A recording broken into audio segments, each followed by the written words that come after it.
우리는 하나님의 복으로 살려고 해야 되고 하나님의 복에 충만한 지경에 이르려고 해야 합니다.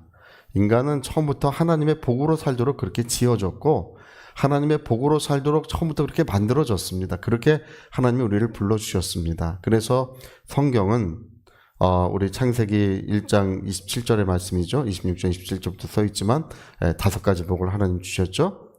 너희는 생육하고 번성하고 그리고 충만하고 정복하고 다스려라, 이렇게 5가지를 말씀하시면서 사람에게 복을 주셨다고 했습니다.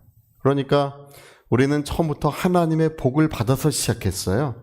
지음받던 바로 그날로부터 하나님의 복으로 시작했습니다. 어떤 분들은 그래요.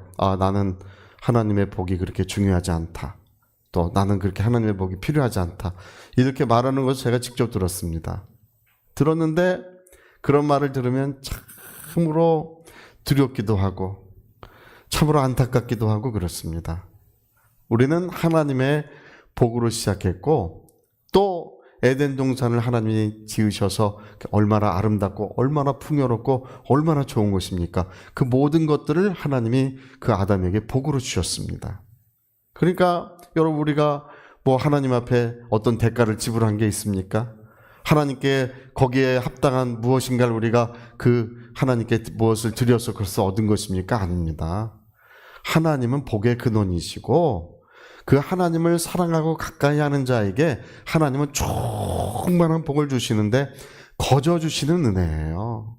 아무 대가 없이 하나님은 하나님을 가까이 하는 모든 자에게 복을 베풀어 주시는 것입니다. 정말 저와 여러분의 영혼에 하나님의 복이 영원토록 머물러야 될 줄로 믿습니다. 영원토록 우리 심령에 하나님의 복에 충만함이 있어야 할 것입니다. 근데 우리 아담이라고 하는 사람이 하나님이 그를 이끌어가지고 동산 중앙으로 이끄셨습니다. 동산 중앙에 와서 이렇게 올려다 보니까 거기에 나무가 한 그루 있습니다. 그게 선악나무예요. 인간이 그 나무를 마주했을 때, 인간이 그 나무를 바라보고 있을 때 뭘 알게 됐습니까? 알게 된 것이 있어요. 우리는 우리 자신의 삶을 선택하며 살아야 된다는 것입니다. 복의 충만함을 누릴지 아니면 저주받은 삶을 살지, 생명의 풍성함을 누릴지 아니면 죽음이 가득한 삶을 살지를 누가 결정하느냐 하면 우리 인간이 스스로 결정하며 살아야 된다는 것을 우리 그거 알게 됐어요. 그 나무를 바라보며 그 나무를 마주하며 우리 인간은 이제 우리의 삶을 선택해야 된다는 것입니다. 하나님 뭐라고 말씀하십니까? 선악과를 먹지 마라. 먹으면 모든 복이 다 삭제돼 버리는 거예요. 그 사람에게 주신 하나님의 모든 은혜와 그 사람에게 주신 하나님의 모든 복이 하나님의 계명을 지키는 그 하나님의 계명을 지킴으로써 복을 누리는 것이지 하나님의 계명을 범함으로써 모든 복이 삭제돼 버리고 마는 것입니다. 우리 선악과 밑에서 우리 그걸 배웠습니다. 그때로부터 이 성경은 하나님께서 거듭해서 말씀하시는 것이 똑같은 말씀을 하십니다. 여러분, 구약 성경이 무엇입니까? 구약 성경이 하나님께서 생명과 죽음, 복과 사망을 너의 앞에 두었으니 너와 내 자손들이 살기 위해서 생명과 복을 선택하라고 하십니다. 하나님, 우리가 어떻게 생명을 누리고 어떻게 우리가 복을 누립니까? 하나님을 사랑하고 하나님의 계명을 지키면 된다는 것입니다. 할렐루야! 우리 이 세상 사람들이 그걸 몰라요. 열심히 노력하면 될 줄 알고 자기가 어떤 지식을 쌓으면 될 줄 알고 또 어떤 수단과 방법을 통하면 될 줄 압니다. 우리 인간은 그렇게 지음받지 않았습니다. 우리 인간은 하나님의 은혜로 살도록 지어졌습니다. 할렐루야. 물론 노력하며 살아야 되지만 노력하며 살아도 하나님의 은혜가 충만해야 되고 심쓰며 살아도 은혜가 충만해야 되고 지식을 쌓아도 은혜가 충만해야 되고 하나님의 은혜로 살아야 합니다. 할렐루야. 근데 하나님의 계명을 지킴으로써 우리는 그 계명 안에서 우리는 하나님의 충만한 은혜를 누리고 그 복을 누리고 오늘도 기뻐하며 행복할 수 있는 것입니다. 자꾸 저는 우리 그리스도인들이 자꾸 죄 짓는 대로 가요. 자꾸 세상을 향해 가고 자꾸 죄 짓는 데를 향해 갑니다. 거기에 뭐가 있습니까? 선악과를 먹어봐라. 내가 정령 죽으리라. 그것밖에 없어요. 로마서 8장에 말씀하시기를 육신대로 사는 자는 반드시 죽으리라 이렇게 되어 있습니다. 영으로서 자기 몸을 육체를 제어하는 자는 살리라 이렇게 되어 있어요. 그래서 똑같습니다. 오늘도 우리가 주의 계명을 지켜 주의 사랑 안에 거하고 주의 계명을 지켜 복의 충만함을 누리게 돼 있는 것입니다. 그래서 어떤 삶을 선택과 책임이에요. 우리가 어떤 삶을 선택할지 그것에 대한 책임이 우리 자신들에게 주어진다는 것입니다. 제가 오늘 요한복음 15장 10절의 말씀 우리 우리 같이 한번 읽어볼까요? 내가 아버지의 계명을 지켜 그의 사랑 안에 거하는 것 같이 너희도 내 계명을 지키면 내 사랑 안에, 이게 우리가 마주하고 있는 거예요. 모든 인생들이 마주하고 있는 것은 바로 이것입니다. 바로 우리가 하나님의 은혜로 살고 복으로 살려면 뭘 지켜야 된다고요? 주님의 말씀을 잘 지켜 살면 그 은혜 가운데, 그 충만한 가운데 얼마든지 살아갈 수 있다는 것입니다. 할렐루야. 제가 우리 그 전에 조나단 에드워드 목사님의 이야기를 들은 적 있으시죠? 조나단 에드워드 목사님은 하나님을 사랑하고 그의 계명을 잘 지켰습니다. 그랬더니 천대에 이르도록 하나님이 복을 주신다는 말씀이 이 가정에 잘 이루어진 사실을 잘 알고 계시죠? 그 가정을 추적했더니 1394명이 태어났다. 그 중에 13명이 대학 총장이었고 65명이 교수였고 3명이 연방 상원의원이었고 3명의 주지사, 30명의 판사, 102명의 변호사, 56명의 의사, 76명이 군 장교였고 100명이 목사와 선교사였고 1명이 부통령이었고 93명 중에 단 한 사람의 범죄자도 그 집안에는 없었고 그 나라에 손해를 끼친 사람도 단 한 사람도 없었다는 것입니다. 놀랍지 않습니까? 그 한 사람의, 그 한 가정의 자손이 1394명을 추적했어요. 한 사람도 범죄자가 없고 한 사람도 그 나라에 손해를 끼친 사람이 없더라. 모두가 다 훌륭한 사람들로 하나님이 지켜주셨다는 것입니다. 우리나라에도 그 유기준 장로님에 관한 그 가정에 관한 이야기가 많지 않습니까? 유기준 장로님, 제가 그분이 친필로 쓴 글을 읽어봤는데 정말 눈물이 나요. 제가 어디 가서 그분 친필로 쓴 그 죽음에 관한 글을, 죽어야 산다고 하는 글을 읽어봤는데 정말 눈물이 납니다.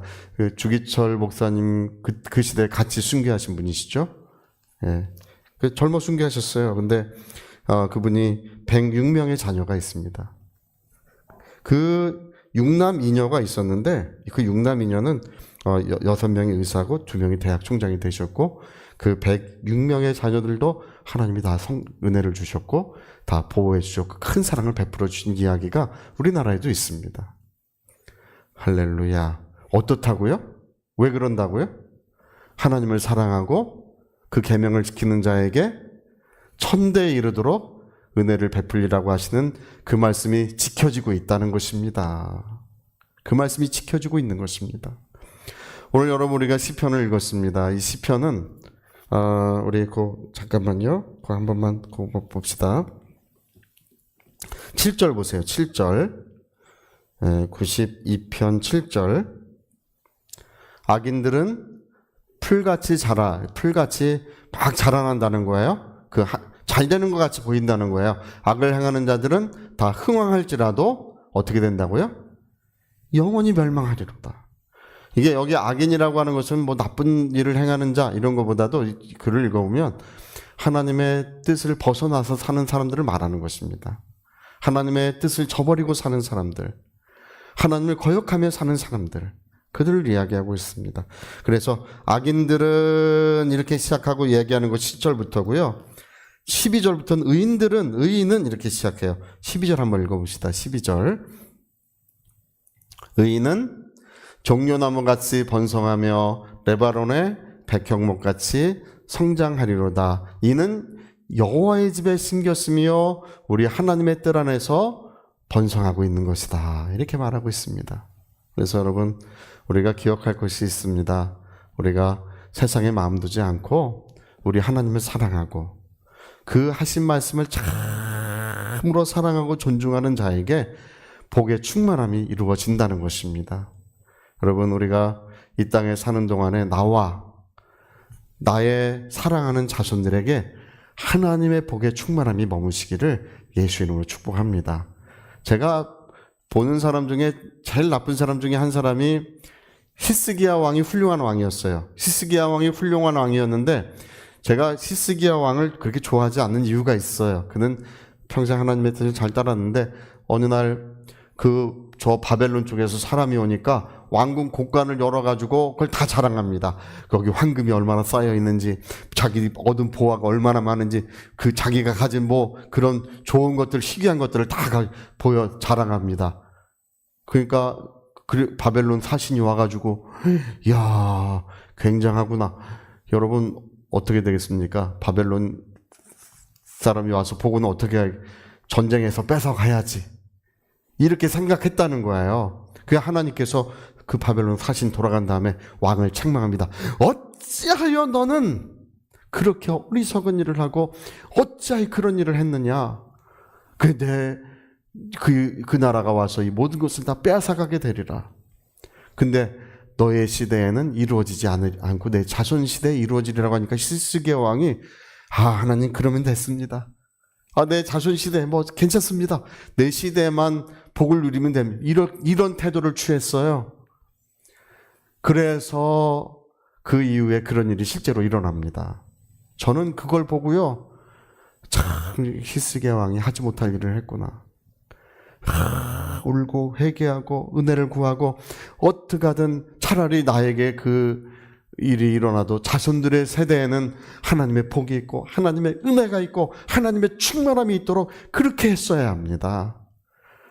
할렐루야. 여러분, 사랑하는 모든 자손들에게 하나님의 은혜가 머물러야 그게 나의 복이 되는 거예요.